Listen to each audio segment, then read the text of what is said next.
Hi friends, welcome to youth education channel with Ashwini. So ಹೊಸ students ಯಾರ್ಯಾರು ನನ್ನ ಚಾನಲ್ನ ನೋಡ್ತಿದ್ರೆ ಸೊ ಪ್ಲೀಸ್ ಸಬ್ಸ್ಕ್ರೈಬ್ ಮಾಡಿ, ಲೈಕ್ ಮಾಡಿ, ಶೇರ್ ಮಾಡಿ, ಕಮೆಂಟ್ ಮಾಡಿ ಅಂತ ಹೇಳ್ತಾ ಈ ಒಂದು ಸೆಷನ್ನ ಸ್ಟಾರ್ಟ್ ಮಾಡ್ತಿದ್ದೀನಿ. ಆಲ್ರೆಡಿ ನಿಮಗೆಲ್ಲ ಗೊತ್ತಿರೋ ಪ್ರಕಾರ FA1 ಮೀನ್ಸ್ ಪ್ರಥಮ ಕಿರು ಪರೀಕ್ಷೆ ಫಸ್ಟ್ ಟೆಸ್ಟ್ ಆಲ್ರೆಡಿ ಸ್ಟಾರ್ಟ್ ಆಗಿದೆ. ಸೊ ಇವಾಗ ನನಗೆ ಸಿಕ್ಕಿರೋ question paper business studies question paper ಸಿಕ್ಕಿದೆ.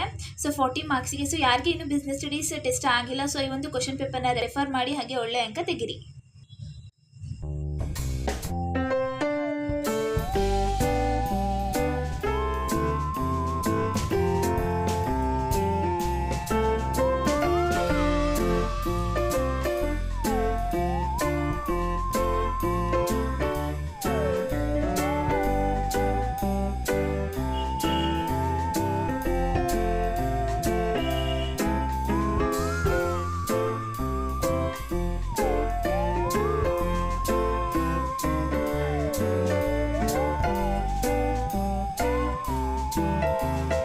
ಈ ವಿಡಿಯೋ ನಿಮಗೆ ಇಷ್ಟ ಆಗಿತ್ತು ಅಂತಂದರೆ ಲೈಕ್ ಮಾಡಿ, ಶೇರ್ ಮಾಡಿ, ಕಮೆಂಟ್ ಮಾಡಿ ಅಂತ ಹೇಳ್ತಾ ಈ ಒಂದು ಸೆಷನ್ನ ಎಂಡ್ ಮಾಡ್ತಿದ್ದೀನಿ. ನೆಕ್ಸ್ಟ್ ಸೆಷನಲ್ಲಿ ಇನ್ನೊಂದು ಇಂಪಾರ್ಟೆಂಟ್ ಆಗಿರೋ ಕ್ವಶನ್ ಪೇಪರ್ ಜೊತೆ ಬರ್ತೇನೆ. ಅಲ್ಲಿವರೆಗೂ ನನ್ನ ಚಾನಲ್ನ ಸಬ್ಸ್ಕ್ರೈಬ್ ಮಾಡಿ, ಲೈಕ್ ಮಾಡಿ, ಶೇರ್ ಮಾಡಿ, ಕಮೆಂಟ್ ಮಾಡಿ. Thank you for the watching.